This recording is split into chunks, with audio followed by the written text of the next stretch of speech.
Hello friends, welcome to Pebbles. நான் உங்கள் கோபி செட்டிப்பாளையம் சுதா. நம்ம இன்னைக்கு செய்ய போகிறது திருவாதிரை களி, அதாவது சுமங்கலி விரதத்துக்காக நம்ம இன்னைக்கு செய்ய போகிறோம்.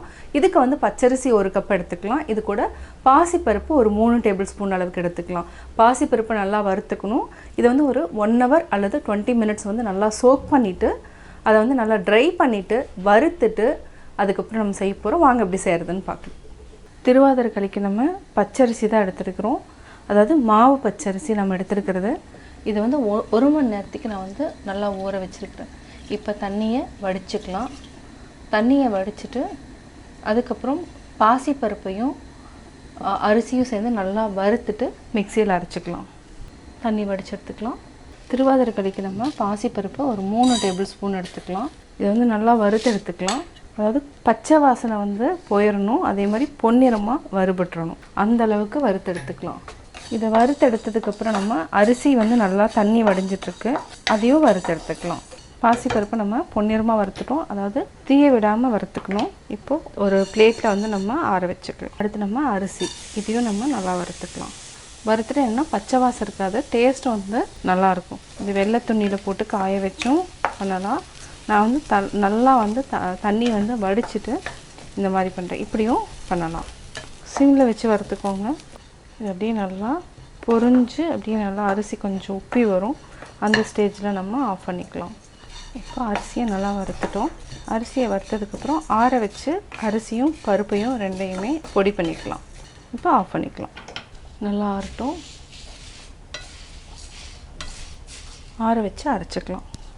150 கிராம்ஸ் அளவுக்கு அரிசியும் பருப்பு எடுத்துருக்குறோம். இதுக்கு வந்து 150 கிராம்ஸ்க்கு நம்ம வெல்லம் எடுத்துக்கலாம். ஸ்வீட் வந்து உங்களுக்கு ஜாஸ்தி வேணுன்னா இன்னொரு 25 கிராம் ஆட் பண்ணிக்கோங்க. இதை வந்து நல்லா கரைச்சிக்கலாம். அதுக்கப்புறம் ஆட் பண்ணிக்கலாம். அரிசியும் பருப்பு வெந்ததுக்கப்புறம் நம்ம வெல்லம் ஆட் பண்ணணும், இல்லைன்னா வந்து வேகாது. அதனால் இதை வந்து நல்லா கரைச்சி மட்டும் தனியாக எடுத்து வச்சுக்கலாம். இதை நம்ம அரைச்சி எடுத்துக்கலாம். நம்ம அரைச்சி எடுத்துட்டோம். இதை வந்து கொஞ்சம் ரவை மாதிரி தான் எடுத்துருக்குறோம். இன்னும் நல்லா அதை நைஸாக வேணும்னா நீங்கள் வந்து என்ன பண்ணுங்கன்னா சளிச்சிட்டு திருப்பி ஒரு 2 டைம் அரைச்சி ஆட் பண்ணணும். நான் வந்து கொஞ்சம் ரவை மாதிரி தான் களி வேணுங்கிறதுனால ரவை மாதிரியே அரைச்சிட்டேன். உங்களுக்கு இன்னும் நைஸாக வேணுன்னா இன்னும் நல்லா அரைச்சிக்கோங்க. இப்போ நம்ம ஒரு அடி கனமான பாத்திரம் எடுத்துக்கலாம். இதுக்கு வந்து ஃபஸ்ட்டு தண்ணி ஊற்றிக்கலாம். அதே மாதிரி நம்ம வந்து இது வந்து என்னென்னா சீக்கிரமாக வந்து கட்டி கட்டியாக பிடிச்சிரும். அதனால் இந்த ரவை அரிசி நம்ம அரைச்சதுலேயும் தண்ணி ஊற்றிக்கலாம். இதை வந்து மிக்ஸ் பண்ணி வச்சுக்கலாம். ஈஸியாக இருக்கும் உங்களுக்கு. களி கிண்டுறப்ப என்னென்னா கஷ்டம் தெரியாது. தண்ணி கொதிக்க ஆரம்பிச்சிருச்சு. இப்போ நம்ம அரைச்சி வச்சுருக்கிறத ஆட் பண்ணிக்கலாம். நல்லா மிக்ஸ் பண்ணிகிட்டே இருக்கலாம். இப்போ சிம்மில் வச்சுக்கோங்க. இன்னும் கொஞ்சம் தண்ணி ஊற்றி ஃபஸ்ட்டு பார்த்திங்கன்னா கஞ்சி மாதிரி தான் வரும். அப்படியே கொஞ்சம் கொஞ்சமாக நல்லா கெட்டியாயிடும். ஒரு சிலர் என்னென்னா தண்ணி வந்து கரெக்டாக 1 டம்ளருக்கு 2 டம்ளர் அளவுக்கு தண்ணி விட்டுட்டு குக்கரில் வந்து 2 விசில் விட்டு எடுத்துக்குவாங்க. நான் வந்து என்ன இதே மாதிரி தான் நான் வந்து செஞ்சு பழகியிருக்கேன். அதனால் இதே மெத்தடில் நான் ஃபாலோ பண்ணுறேன். உங்களுக்கு குக்கரில் வச்சு அதாவது விசில் விட்டு எடுக்கணும்னா அதுவும் ஈஸியான மெத்தட் தான். இந்த மாதிரி களி வந்து கிண்டணுங்கிற அவசியம் இல்லை.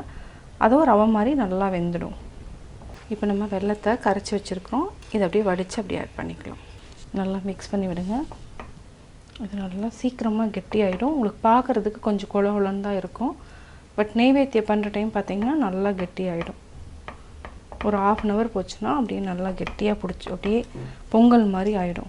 வாசனைக்கு ஏலக்காய் தூள் போட்டுக்கலாம். இதை நல்லா மிக்ஸ் பண்ணிக்கோங்க. மூடி வச்சதுக்கப்புறம் அதாவது ஒரு 3 நிமிஷம் வரைக்கும் இருக்கட்டும். அதுக்குள்ளே நம்ம முந்திரியும் திராட்சையும் போட்டு தாளிச்சுக்கலாம். நெய் விட்டுக்கலாம். நம்ம ஒரு 20 முந்திரி வந்து எடுத்துருக்குறோம். இதை வந்து நல்லா உடச்சிட்டோம். இதை அப்படியே தாளித்து போட்டுக்கலாம். இது நல்லா பொன்னிறானதுக்கப்புறம் நம்ம திராட்சையை போட்டுக்கலாம். கேஸ் ஆஃப் பண்ணிவிட்டு திராட்சையை ஆட் பண்ணிக்கலாம். பார்த்திங்கன்னா நல்லா பலூன் மாதிரி உப்பி வந்துடட்டும். இந்த சைடில் களி பார்த்திங்கன்னா நல்லா வெந்து ரெடி ஆயாச்சு. களியும் ஆஃப் பண்ணிடலாம். நம்ம இப்போது கொட்டிடலாம். திருவாதிரை களி ரெடி ஆயாச்சு. திருவாதிரை களி எப்படி செஞ்சுங்கிறத பார்த்தீங்க. நீங்களும் வீட்டில் ட்ரை பண்ணி பாருங்கள். உங்களுடைய கமெண்ட்ஸ் எனக்கு சொல்லுங்கள். பிடிச்சிருந்தா லைக் பண்ணுங்கள், ஷேர் பண்ணுங்கள், கமெண்ட் பண்ணுங்கள். மறக்காமல் சப்ஸ்கிரைப் பண்ணுங்கள்.